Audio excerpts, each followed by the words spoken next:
Tapi sebelum masuk ke ceritanya, kita main Binomo dulu. Binomo adalah sebuah platform trading terpercaya, jadi jangan ragu, langsung cek link di deskripsi. Inilah tampilan utama Binomo. Di Binomo sendiri kalian mendapatkan berbagai macam kemudahan seperti mudahnya melakukan deposit, mulai dari bank lokal sampai e-wallet pun ada. Halus.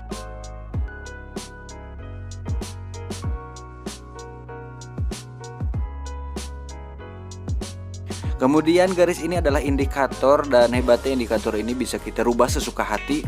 Lalu kalian juga bisa mengubah time frame jika kalian rasa ini berjalan terlalu cepat atau lambat. Selanjutnya bisa kalian lihat, ini saldo saya ada sekitar 15.172 sekian rupiah.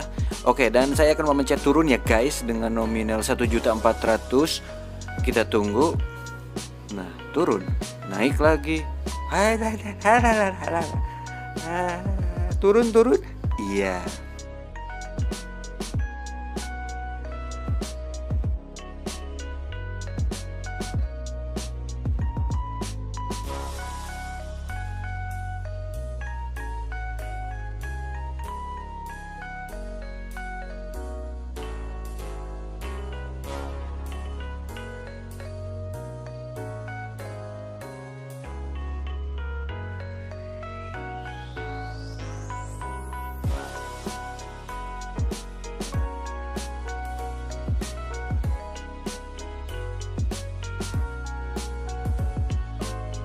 Memang John still in the house.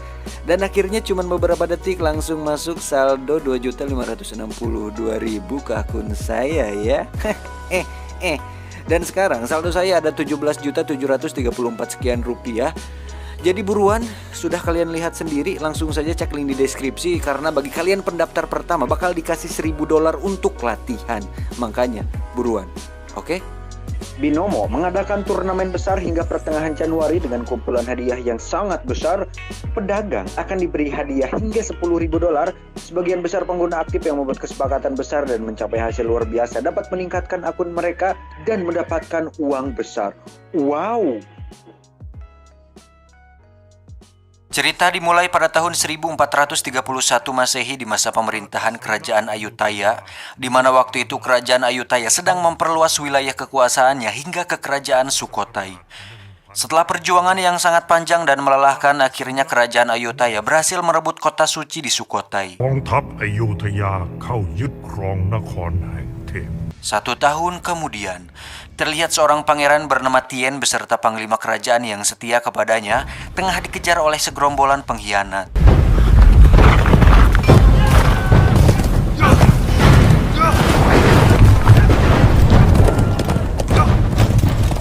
Lalu panglima itu mengelabui semua pengkhianat dengan membuang Tien ke tepian hutan. Dan prajurit yang terkecoh tetap mengejar si panglima tanpa mengetahui pangeran buruannya telah menghilang. Namun naas bagi sang panglima, dia menghadapi jalan buntu yang di depannya dipenuhi dengan pasukan musuh yang siap membunuhnya.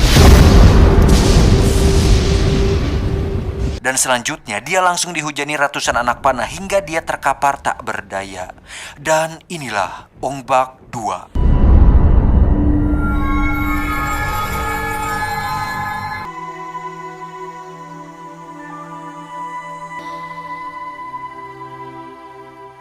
Beberapa hari kemudian terlihat rombongan pedagang yang sedang menuju ke pasar untuk berdagang. Kemudian mereka tiba-tiba berhenti karena melihat seseorang yang sedang tertidur di dalam sela-sela tumbuhan merambat. Ternyata dia adalah Tien sang pangeran yang menjadi buronan kelompok pengkhianat dari kerajaan. Tanpa berpikir panjang, si pedagang langsung membawa Tien untuk dijadikan budak dan dijual di pasar tradisional. Lalu pedagang itu kembali melanjutkan perjalanannya.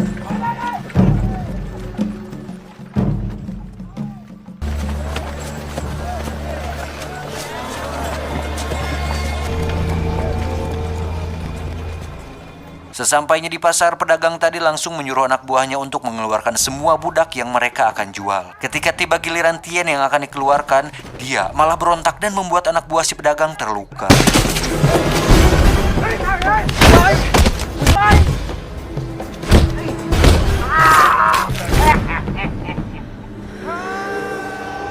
Hal itu membuatnya geram dan tanpa berpikir panjang, dia pun langsung dilemparnya ke sebuah kolam berisi buaya.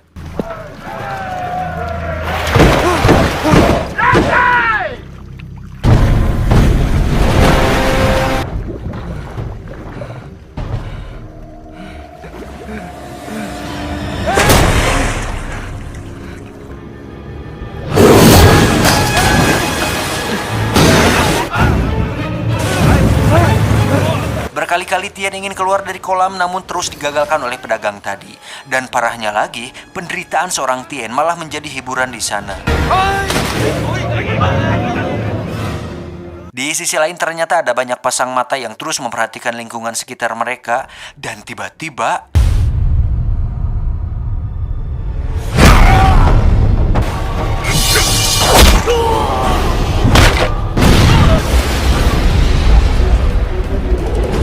mereka membantai semua anak buah si pedagang sampai tak tersisa.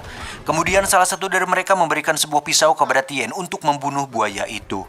Dan dengan sedikit perjuangan, akhirnya Tien dapat mengalahkan buaya itu dan membuat orang yang memberinya senjata merasa puas.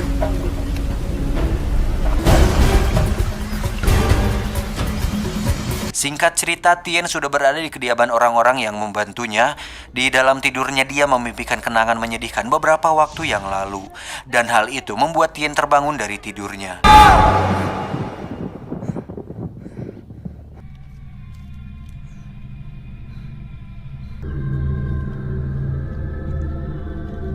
Ketika terbangun, dia pun langsung disambut oleh Cenang, yang ternyata Cenang adalah raja perampok dari Pak Pekrut, atau dalam bahasa Indonesianya adalah Bukit Sayap Garuda. Kemudian Cenang menawarkan Tien untuk belajar ilmu bela diri dengan tangan kosong di tempat itu. Seperti bocil pada umumnya, Tien langsung pergi meninggalkan tempat itu tanpa satu patah kata pun.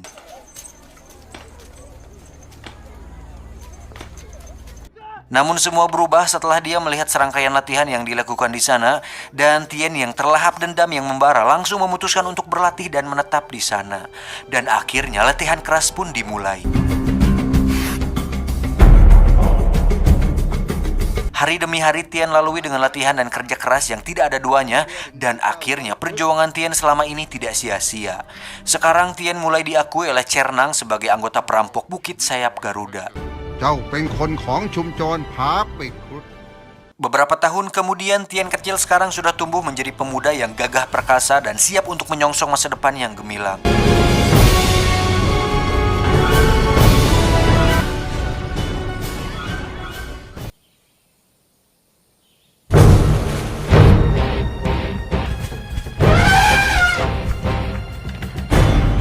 Tien yang perkasa kini lebih sering bermain dengan puluhan gajah dan menaklukkannya sehingga Tien menjadi sang penguasa gajah.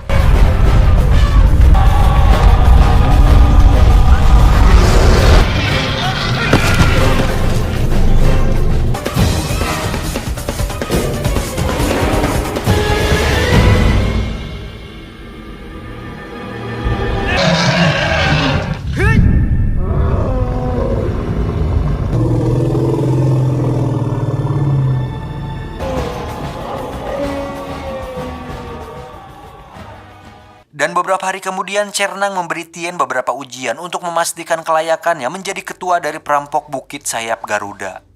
Dimulai dari motor lewat si anjing. Dimulai dengan ketangkasan berpedang, seni bela diri kungfu, dan tarung bebas, Tien dapat dengan mudah mengalahkan petarung milik Cernang.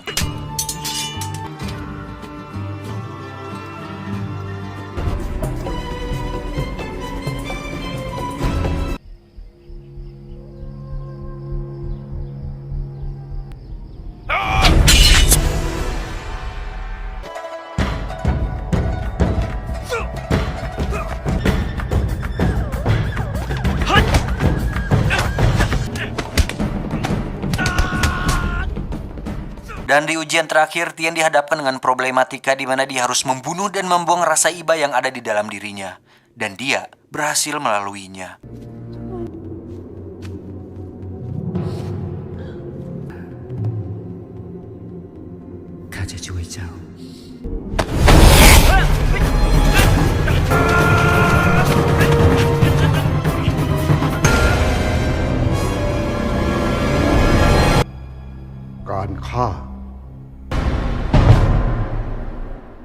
Beberapa hari kemudian, tibalah pengangkatan Tien menggantikan Cernang menjadi pemimpin perampok Bukit Sayap Garuda. Cernang menyerahkan kursi kepemimpinan dan memberikan senjata pusaka miliknya kepada Tien yang menandakan bahwa sekarang Tienlah yang memimpin pasukan perampok tersebut. Setelah mendapat gelar kepemimpinannya, akhirnya Tien memulai perampokan pertamanya dan dengan mudah Tien berhasil menjalankan misinya tersebut.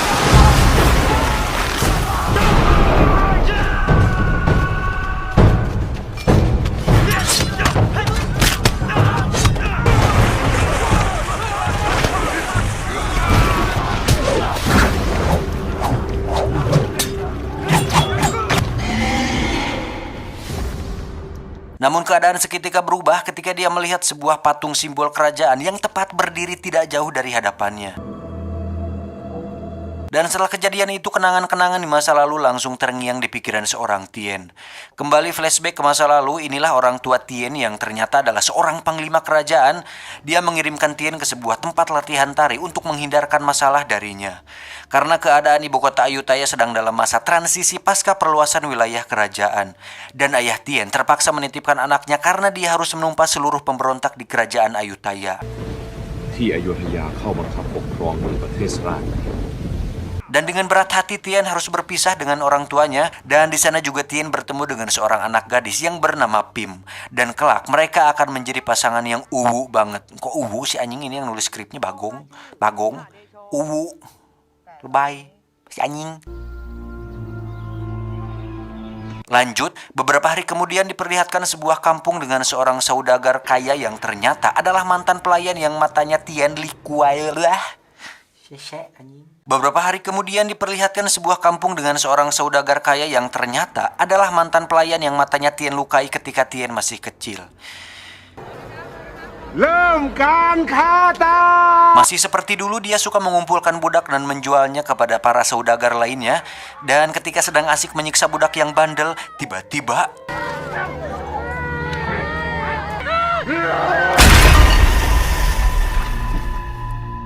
kemudian dia langsung mencari sumber yang membaledognya.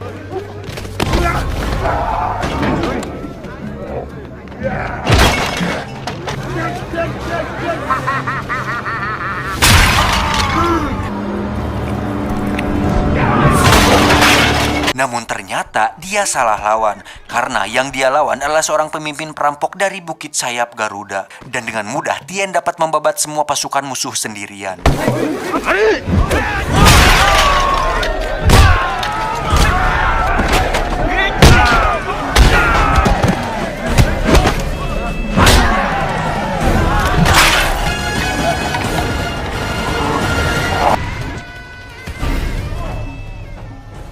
Banyaknya pasukan musuh tidak dapat membuat Tien gentar menghadapinya. Dan beberapa saat kemudian datanglah pasukan Tien dan langsung menyandera semua pasukan musuh hingga membuatnya lemah tak berdaya. Dengan kemarahan yang membara dan ingatan menyakitkan di masa lalu, Tien pun melemparkan orang yang dulu melemparnya ke lubang buaya, dia lempar ke tempat yang sama. Akhirnya semua budak yang disandra langsung Tien bebaskan.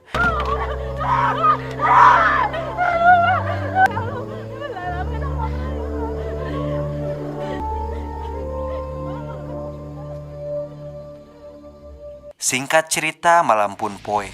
Di saat orang-orang sedang berpesta pora merayakan keberhasilan mereka, Tien malah melanjutkan kembali lamunannya yang ganggaraten kemarin. Diceritakan Tien dijemput dari sanggar tari oleh seorang panglima kerajaan yang ternyata dia adalah pengkhianat yang akan membunuh Tien. Untungnya orang kepercayaan ayahnya Tien tidak terlambat dan langsung menyelamatkan Tien dari mara bahaya yang siap membunuhnya.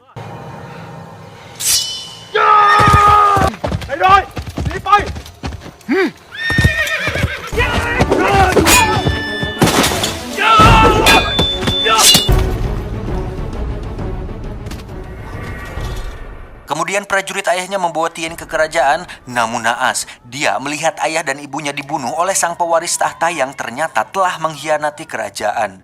Tien yang marah tidak sengaja berekspresi dan meneriaki sang ayah. Mendengar hal itu, pihak kerajaan langsung menyuruh semua prajuritnya untuk menangkap Tien dan membunuhnya.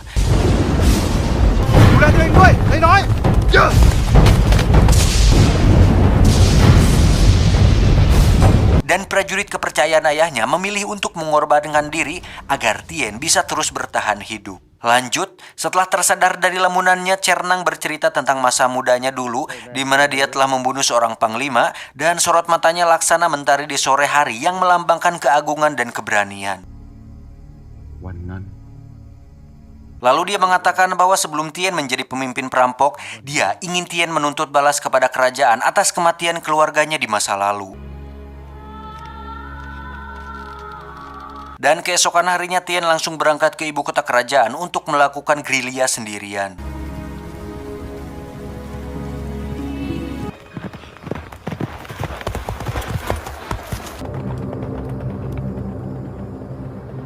Di kerajaan sendiri sedang diadakan sebuah ritual suci yang dipersembahkan langsung kepada Dewa Garuda. Terlihat seorang wanita cantik yang tengah berlenggak-lenggok menari dengan indahnya. Dia ternyata adalah Pim, teman masa kecil Tien di sanggar tari.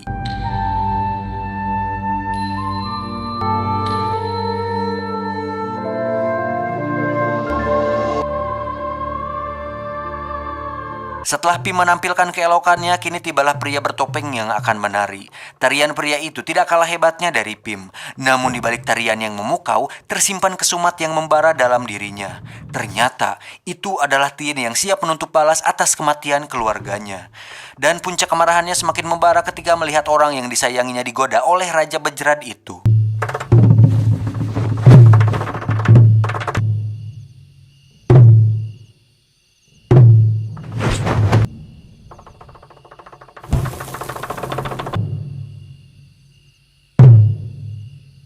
Lalu dengan trik sulap dan bom asapnya, dia meledakkan seluruh aula kerajaan.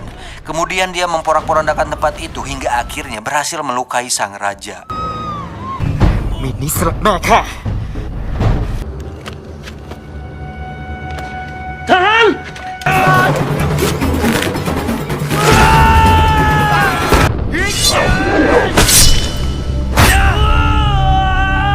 Setelah dirasa tugasnya sudah selesai, akhirnya dia memilih untuk langsung meninggalkan tempat tersebut.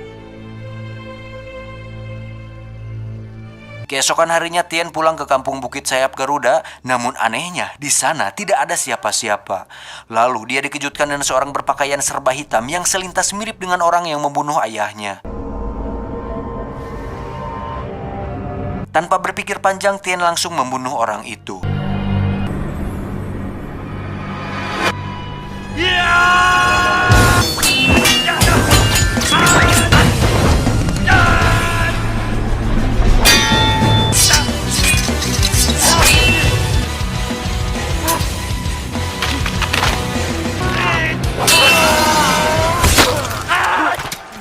Kemudian terlihat seseorang yang sedang menunggu kedatangannya di salah satu atap di atas bangunan di sana.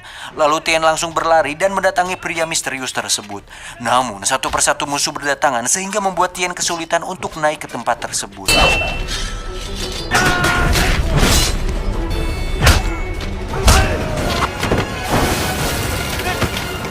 Namun, bukan pemimpin perampok namanya jika mengalahkan beberapa musuh saja tidak bisa. Meski dengan susah payah Tien dapat mengalahkan beberapa musuh dengan teknik Muay Thai andalannya.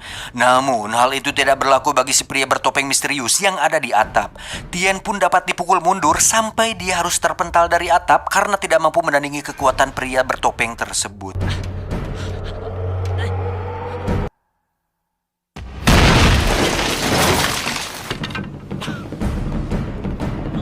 Meski sudah tergeletak tak berdaya, nampaknya para penjahat tidak ingin memberikan Tien istirahat. Mereka pun langsung mengepung Tien dan kembali menyerangnya. Dan dengan sedikit sisa tenaga, Tien pun bangkit dari keterpurukannya dan dia berhasil membuat semua orang yang mengepungnya kewalahan. Namun karena jumlah musuh yang terus berdatangan membuat Tien semakin terpojokan.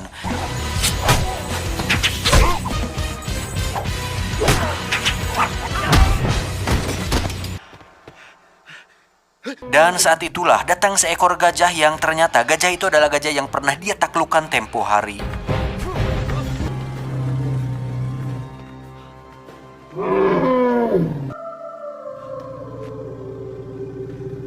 Dengan bantuan gajah tersebut, Tien pun dapat mendapatkan kembali semangat bertarungnya sehingga dia lebih optimis sekarang.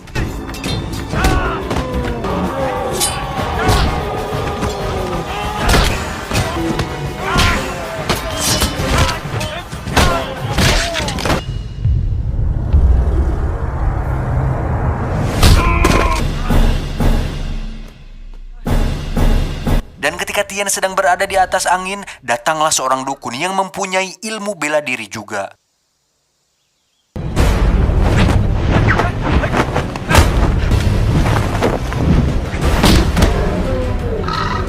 Kali ini Tien benar-benar mendapatkan seorang yang benar-benar tidak dapat dia kalahkan, dan Tien juga hampir mati dibuatnya. Layaknya genjutsu milik Sasuke, dukun itu langsung mengambil kendali atas gajah yang dimiliki Tien.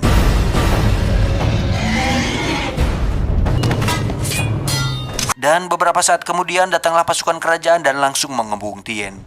Lalu tiba-tiba keluarlah raja yang tidak terluka sama sekali.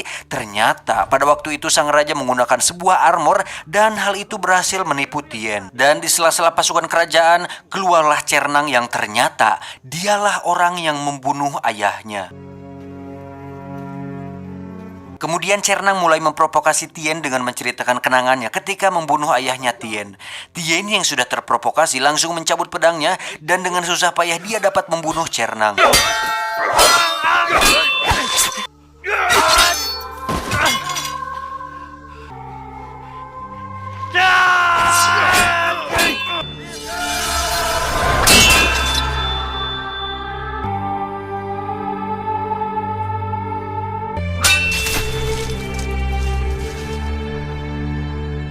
Ternyata Cernang sengaja mengalah kepada Tien karena sebenarnya dia ingin meminta maaf kepadanya dari dulu.